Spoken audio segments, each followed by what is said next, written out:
नमस्कार साथियों, आज अपन देखेंगे प्रायिकता पार्ट 3 घटना पार्ट फर्स्ट।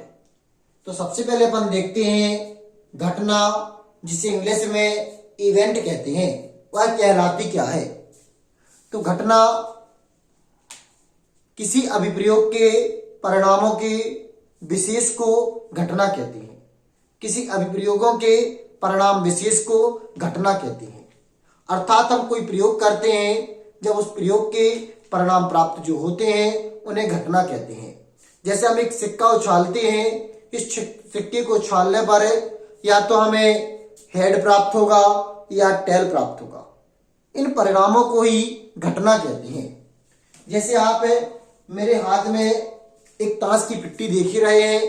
इस ताश की पिट्टी को फिटने पर हम कुछ ना कुछ आदृक्ष निकालते हैं। जो निकालने पर परिणाम प्राप्त होता है, उस परिणाम को ही घटना कहते हैं। तो किसी अभिप्रयोग के परिणाम विशेष को घटना कहती है। तो हम कोई भी क्रिया करते हैं, उस क्रिया उस प्रयोग को करने पर जो हमें परिणाम उसके प्राप्त होते हैं, उसी को क्या कहते हैं? घटना। तो देखते हैं घटना को प्रदर्शित किससे करते हैं। तो जैसे कि आपको पता है, घटना को इवेंट कहते हैं और इसका फर्स्ट वर्ड जो होता है वह ई होता है। तो घटना को हम कैपिटल ई से व्यक्त करते हैं। घटना को किससे व्यक्त करते हैं? कैपिटल ई से। घटना के आज हम कुछ विशेष प्रकार पढ़ेंगे। तो सबसे पहले हम घटना का प्रथम प्रकार पढ़ेंगे, निश्चित घटना। आखिर निश्चित घटना कहती किसे हैं? तो सबसे पहले निश्चित घटना को हम निम्न नाम से जानते हैं। इसे परिपूर्ण घटना भी कहते हैं। क्या कहते हैं? परिपूर्ण घटना।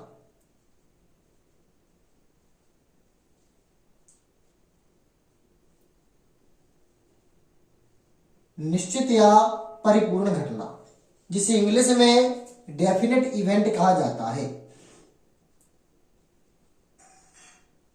जिसे इंग्लिश में क्या कहते हैं? Definite event. तो डेफिनेट इवेंट कहलाती क्या है? तो वह घटना जिसका घटित होना निश्चित होता है। निश्चित रूप से वह जो घटना घटित होती है उसे डेफिनेट घटना कहते हैं।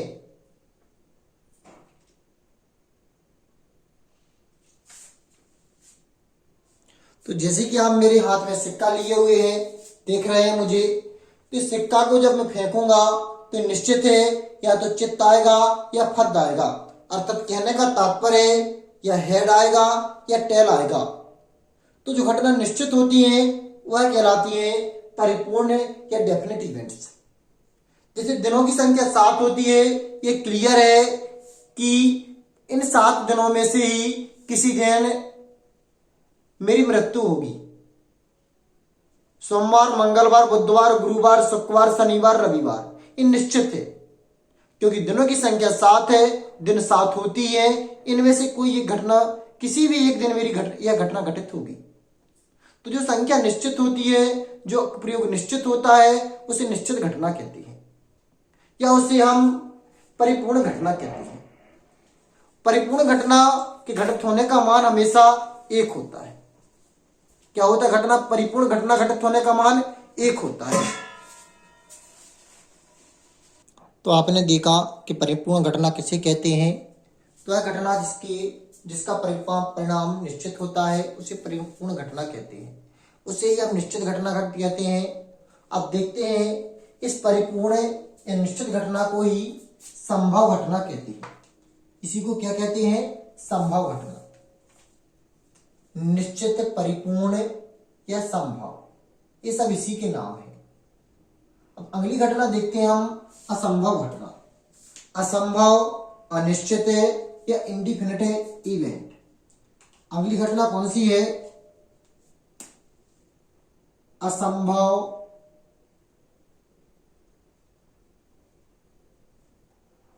अपरिपूर्ण,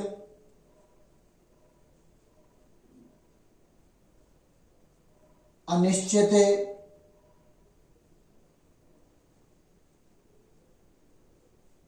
या फिर इंडिफिनिट इवेंट।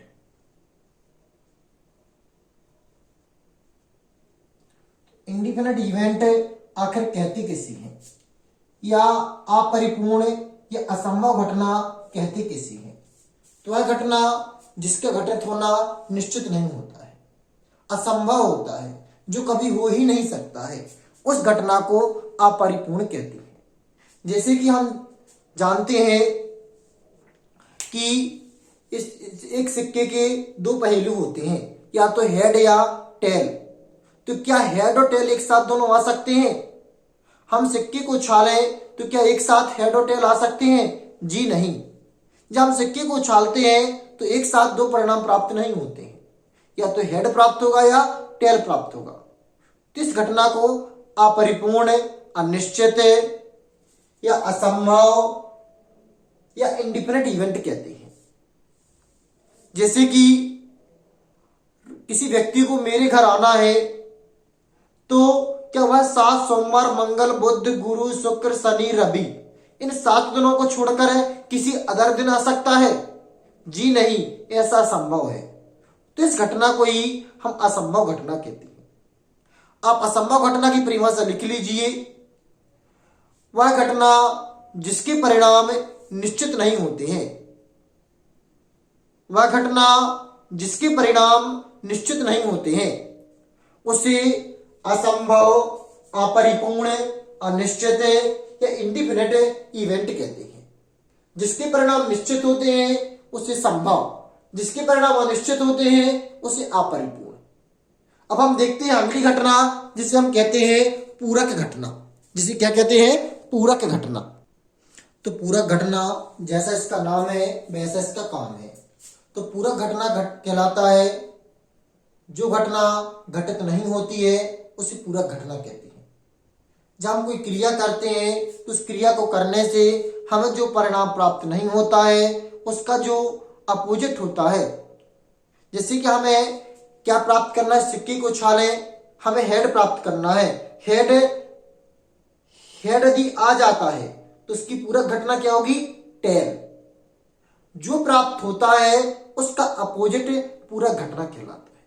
तो किसी घटना का घटित ना होना उसका पूरक कहलाता है। तो एक बार और सुन लीजिए, किसी घटना के घटित ना होने की प्रायिकता को, संभावना को उस घटना की पूरक घटना कहती है। पूरक घटना को इंग्लिश में कंप्लीमेंट इवेंट कहती है। क्या कहते हैं? Complement event. इसलिए हम पूरक घटना को ई बार से व्यक्त करते हैं। ये बार लगाना अनिवार्य है। जैसे कि हमने सिक्के को उछाला, उछालने पर हमें हेड प्राप्त होगा। क्या प्राप्त होगा? हेड। तो हम कहें हेड की पूरक घटना क्या होगी? हेड की पूरक घटना, अर्थात हमने सिक्के को उछाला, हेड प्राप्त होगा। तो इसकी जो ना प्राप्त होने वाली घटना क्या है? ना प्राप्त होने वाली घटना टेल है। क्या है? टेल। जैसे राम का जन्म सोमवार को प्राप्त होगा, सोमवार को होगा, तो ना होने की घटना क्या है? तो ना होने की घटना है जो शेष सभी दिन बचे हैं, अर्थात मंगल, बुध, गुरु, शुक्र, शनि, रवि। तो पूरक घटना को एक शब्द में कहें तो घटना जो घटित नहीं होती है उसे पूरक घटना कहते हैं। जो घटना घटित हो जाए उसका अपोजिट। जैसे हमने कहा कि हेड प्राप्त हो गया तो हेड की पूर्ति कौन करेगा? टेल। हमने कहा सम संख्या, संख्याओं में हमने एक संख्या लिखी। संख्या दो प्रकार की होती, विशेष तौर पर सम और विषम। तो सम संख्या की पूरक घटना क्या होगी? जो सम की पूर्ति करे वो विषम। तो जो घटना घटित नहीं होती है उस घटना को पूरक घटना कहती है। जो उसकी पूर्ति करती है तो उसे क्या कहते हैं? पूरक घटना। जैसे हमने ताश के पत्ते लिए, हमारे पास ये 4 पत्ते हैं, ईंट का चौवा, ईंट की तिप्पी, चिड़ी की घुड़िया और हुक्म का गुल्ला। अब हमने से हमें इसमें से क्यों ईंट की घोड़ी प्राप्त हो गई, सॉरी चिड़ी की घोड़ी प्राप्त हो गई। तो इस घटना की पूरा घटना क्या होगी, इस घटना की पूरा घटना इस शेष 3 होगी। तो जो घटना घटित नहीं होती है उसको पूरा घटना कहती है। अर्थात इसे जरूर निश्चित नहीं कि हम इसे खींचने पर हमें यही प्राप्त होगी, ये 3 भी प्राप्त हो सकती हैं। तो इन 3 को क्या कहते हैं, पूरक घटना। कहने का तात्पर्य है हम जो प्राप्त करना चाहते हैं उसके अलावा दूसरा जो प्राप्त हो जाए तो पूरक घटना कहलाता है, उसकी जो पूर्ति करता है, हमें जो चाहिए उसकी जो पूर्ति करता है उसे कहते हैं पूरक घटना। क्या कहते हैं उसे, पूरक घटना। तो हम परिभाषा एक शब्दों में लिखेंगे, किसी घटना का घटित ना होना उस घटना का पूरक घटना कहलाता है। जैसे हमें हेड प्राप्त करना है तो हेड प्राप्त हो गया तो उसका पूरक क्या होगा, टेल। हमें इन चार पत्तों में से ईंट की तिप्पी प्राप्त करना है तो इसकी पूरा घटना क्या होगी, ये 3। राम ने मंगल को जन्म लिया तो इसकी पूरा घटना क्या होगी, मंगल को छोड़कर शेष सभी दिन। तो किसी घटना के घटित ना होने को उसकी पूरा घटना कहती है। अब हम देखते हैं अगली घटना जिसे हम संप्रायिक घटना कहते हैं। जिसे हम क्या कहते हैं, संप्रायिक घटना, इक्वली लाइकली इवेंट्स। जब हम बहुत से प्रयोग करें तो सभी के प्रयोग समान प्राप्त हों। सभी के प्रयोग कैसे प्राप्त हों, समान प्राप्त हों, तो उस घटना को हम संप्रायिक घटना कहते हैं। जब हम बहुत सारे प्रयोग करते हैं और सभी के प्रयोग कैसे प्राप्त होते हैं, समान प्राप्त होते हैं, तो उसे हम क्या कहते हैं, संप्रायिक घटना कहते हैं। सम मीन्स होता है समान, प्रायिक मीन्स होता है संभावना, जिनके समान स्वरूप प्राप्त होते हैं। जब हम किसी भी घटना को कई बार दोहराए उसके जो स्वरूप प्राप्त हो वो समान प्राप्त हो। जैसे कि हम इस सिक्के को फेंकेंगे तो यह समान रूप से या तो हेड में प्राप्त होगा या टेल में प्राप्त होगा। यह सिक्का हम इसे फेंकेंगे तो या तो ऐसा गिरेगा या ऐसा गिरेगा, कभी यह सिक्का ऐसा नहीं गिर सकता है। गिरेगा क्या, नहीं गिरेगा। तो जब उसके स्वरूप समान होते हैं तो उस घटना को संप्रायिक घटना कहते हैं।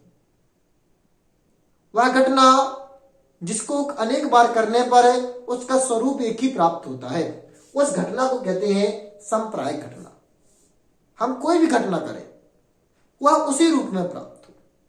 जैसे कि हम सम संख्या लिख रहे हैं, हमें सम संख्याओं में से हमने सम संख्या ली 2, 4, 6, 8, 10। इन 10 संख्याओं से हमने कहा कि कोई एक संख्या चुनिए। यदि कोई परिणाम में 8 चुनता है, 6 चुनता है, 10 चुनता है, 4 चुनता है, 2 चुनता है, तो वह इन्हें निकालेगा तो इसकी संप्रायिक घटना क्या होगी, यह वास्तव में सम संख्या है। तो उनका स्वरूप क्या है, सभी का समान। तो संप्रायिक घटना का तात्पर्य है स्वरूप, समान स्वरूप। जब हम किसी घटना को अनेक बार दोहराते हैं और उसके स्वरूप समान ही प्राप्त होते हैं, स्वरूप में परिवर्तन नहीं होता है, तो उस घटना को हम कहते हैं संप्रायिक घटना। उम्मीद करते हैं कि आप सभी को ये परिभाषा समझ में आई होगी। यदि समझ में आई है तो इस वीडियो को लाइक और चैनल को सब्सक्राइब जरूर करें। नमस्कार, जय माता दी, राधे राधे।